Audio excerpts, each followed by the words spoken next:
L'Éternel est près de tous ceux qui l'invoquent avec sincérité. Psaume 145, le verset 18. Que la paix et l'amour de Dieu le Père soient avec vous, chers abonnés, et sur vous qui pour la première fois regardez cette chaîne. Si vous y êtes, ce n'est pas un hasard. C'est le Saint-Esprit qui vous y a conduit, car Dieu veut certainement vous bénir. Si donc, vous aimez la parole de Dieu comme moi, je vous invite du plus profond de mon cœur à vous abonner massivement. N'oubliez pas d'appuyer sur le pouce levé, surtout de partager cet enseignement afin de donner la possibilité à toutes ces personnes qui, dans des contrées lointaines, n'ont pas accès ni connaissance de la parole de Dieu. C'est vous que Dieu a choisi comme instrument entre ses mains, au travers desquels il désire répandre sa parole qui est lumière dans le monde entier. Que Dieu donc d'avance se souvient de vous, qui, conduit par lui, acceptez de vous abonner, de partager sa parole, qu'il vous bénisse, afin que par sa bénédiction, vous puissiez voir vos intentions de prière être exaucées par sa main puissante. In the name of Jesus Christ. Amen. Vous allez comprendre pourquoi chaque fois je répète cela, c'est très important, car la parole de Dieu parcourt le monde entier. Je voudrais rendre toute la gloire à Dieu le Père, lui dire merci pour tout ce qu'il accomplit au travers de cette chaîne. Je voudrais aussi vous dire merci à vous, chers abonnés, qui acceptez non seulement de vous abonner, de partager la parole, vous allez comprendre pourquoi. Lorsque Dieu m'a appelé à prêcher sa parole au travers de cette plateforme, je me suis comporté comme Moïse. Je lui ai dit non, je ne suis pas d'accord, je ne suis pas prêt, je n'ai pas les capacités ni les moyens de le faire.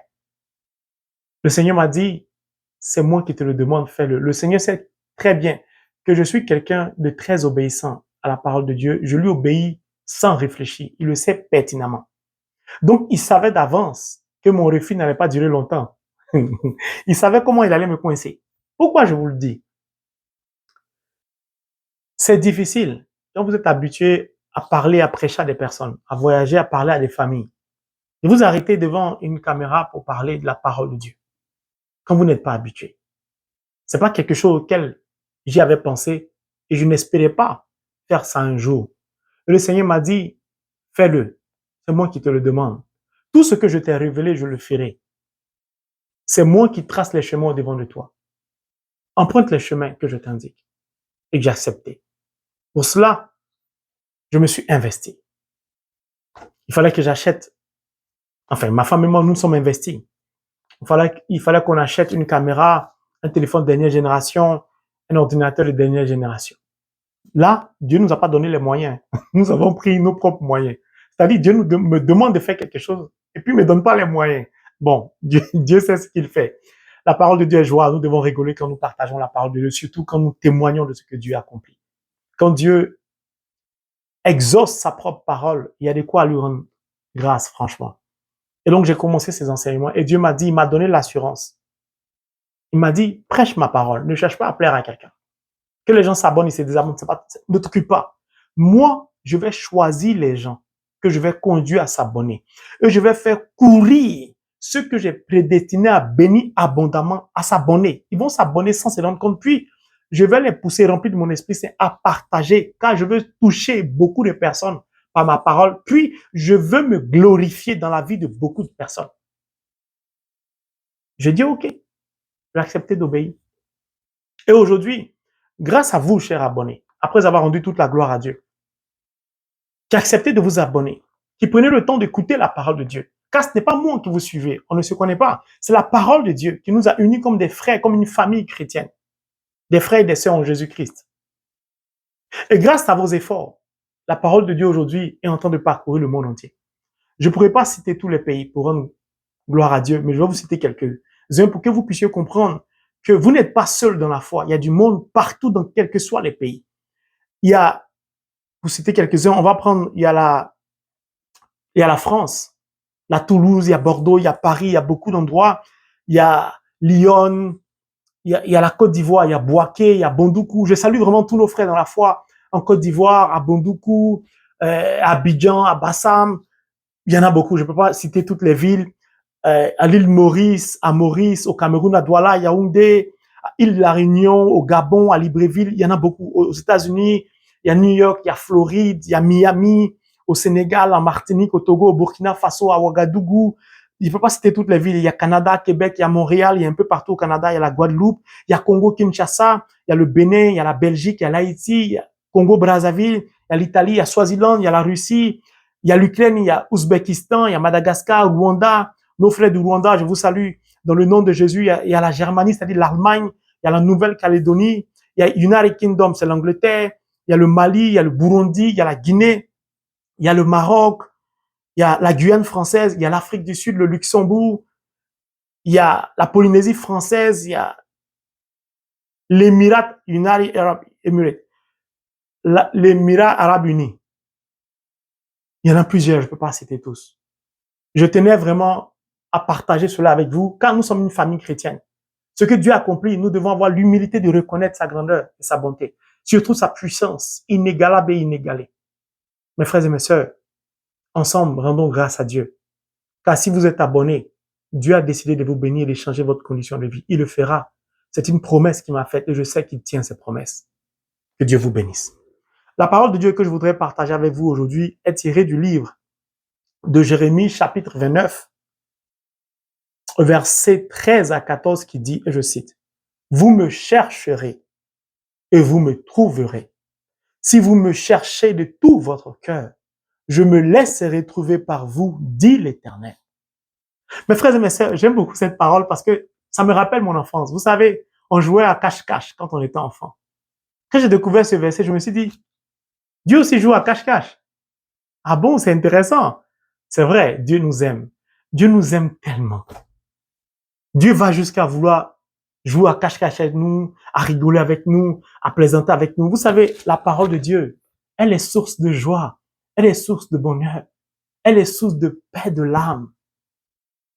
Le Seigneur, aujourd'hui, au travers de sa parole, nous invite à le chercher.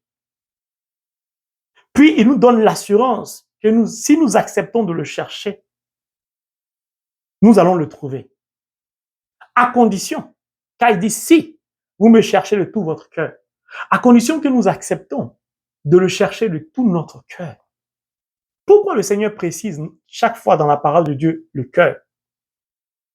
Dieu regarde au cœur, 1 Samuel 16, verset 7, Éphésiens 3, verset 17, le Seigneur habite dans nos cœurs par la foi, le cœur. Pourquoi?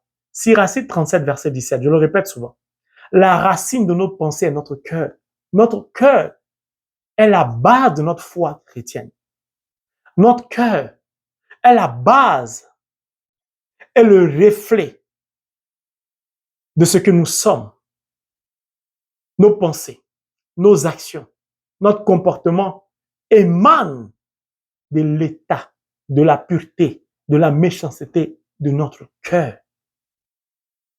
C'est pourquoi Dieu parle beaucoup du cœur. Quand nous voulons être riches, tout part de notre cœur. Ce désir, cette intention émane de notre cœur. Quelles que soient nos souffrances, nous souffrons à partir de notre cœur. Quand quelqu'un vous énerve, j'ai déjà fait un enseignement sur la colère, votre cœur bat vite, tellement vous êtes énervé. Vous avez parfois des palpitations. Donc Dieu sait que tout part de notre cœur.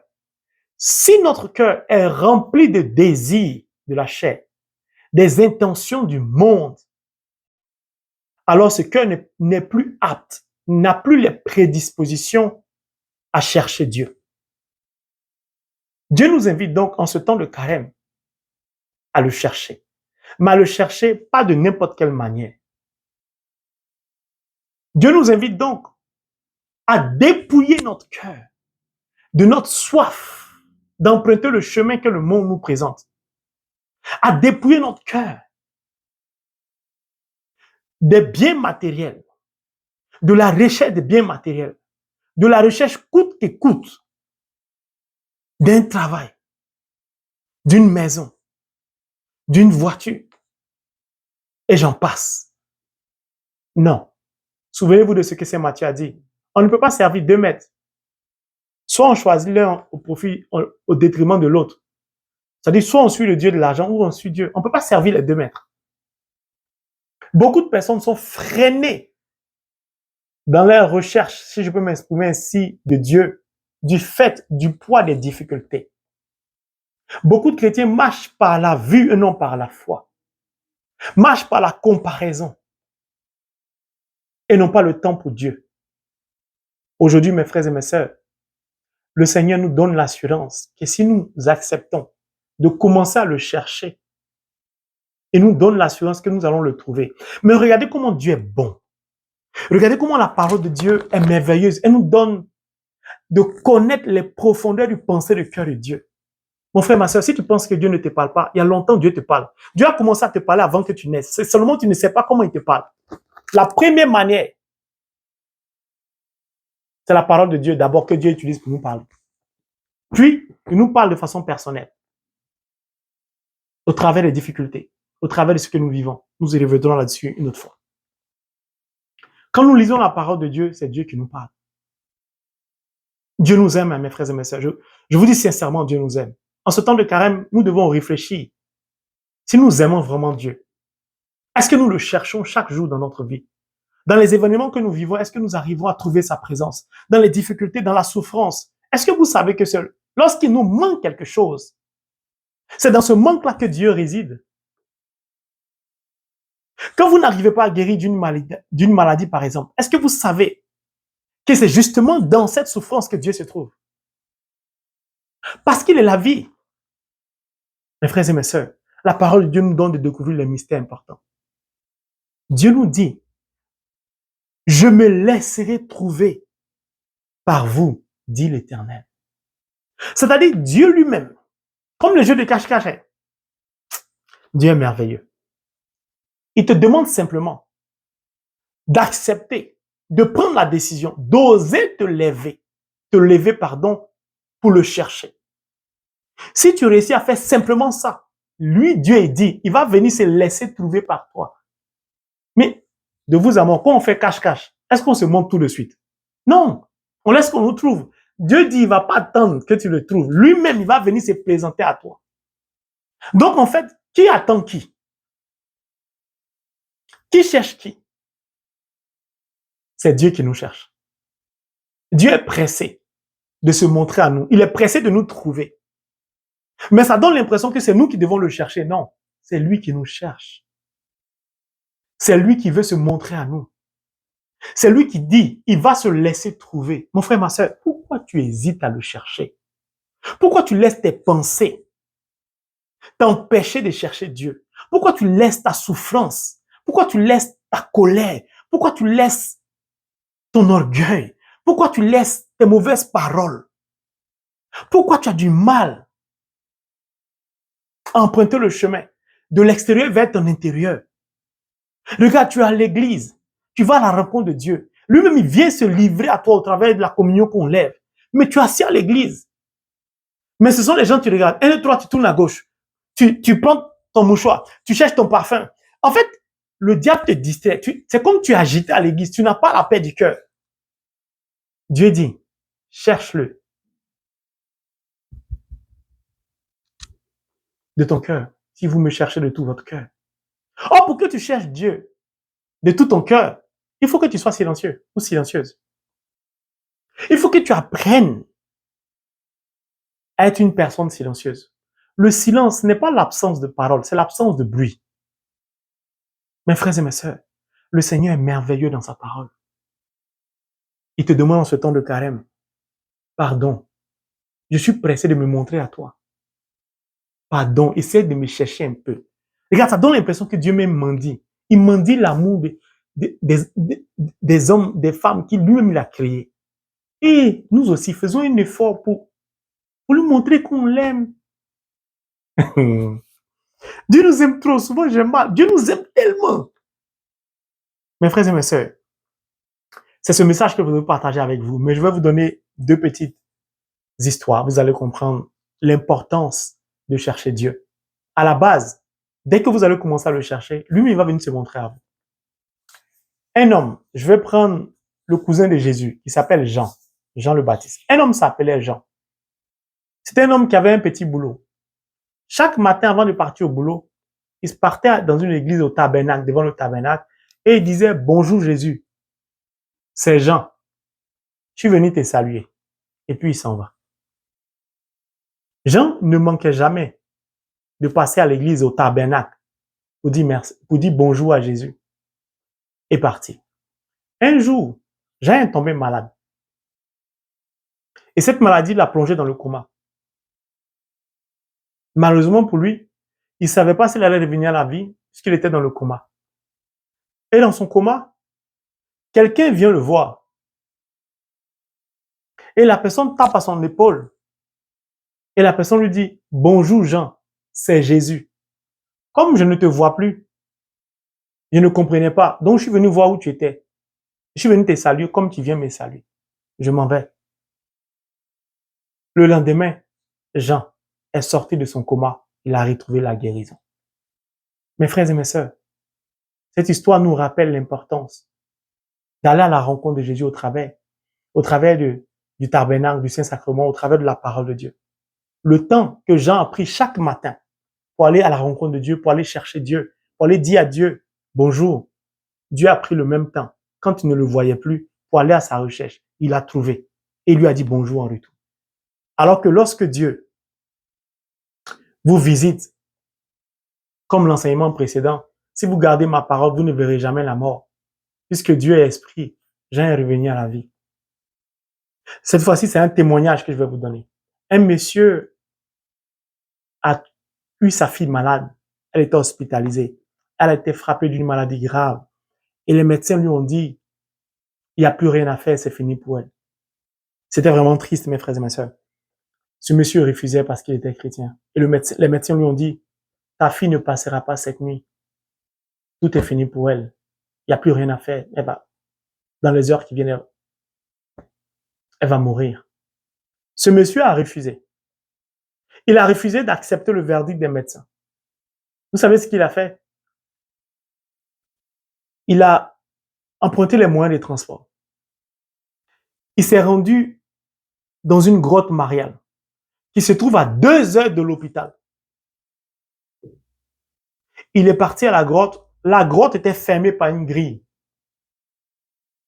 puisque la grotte se trouvait au cœur de l'église. Donc l'église était fermée. Mais du portail, on voit la grotte. Elle n'est pas trop loin de la porte ou du portail. Vous savez ce que ce monsieur a fait? Il s'est accroché au portail toute la nuit. Il a dit à la Vierge Marie, franchement, tu es une mère. Si tu laisses mourir mon enfant, si tu n'es pas capable de plaider la cause de mon enfant, maman Marie, ça fait que tu n'as pas de cœur. Toute la nuit, je serai avec toi. Tu es ma maman, non? On va être là. Je veux m'unir à toi. On va supplier Dieu pour que Dieu guérisse mon enfant. Ce monsieur est resté accroché au portail jusqu'au matin. Il a refusé d'entendre le verdict. Il a éteint son téléphone. Il n'accepte pas qu'on l'appelle dans 2 ou 3 heures pour dire que sa fille est décédée. Il est resté là jusqu'à 6 heures du matin. Puis, il a repris les transports, il est retourné à l'hôpital. Quand il est arrivé à l'hôpital, il a trouvé sa femme assise. Les médecins étaient là. La fille était encore vivante. Les médecins n'en revenaient pas. Ils disaient que c'était pas possible.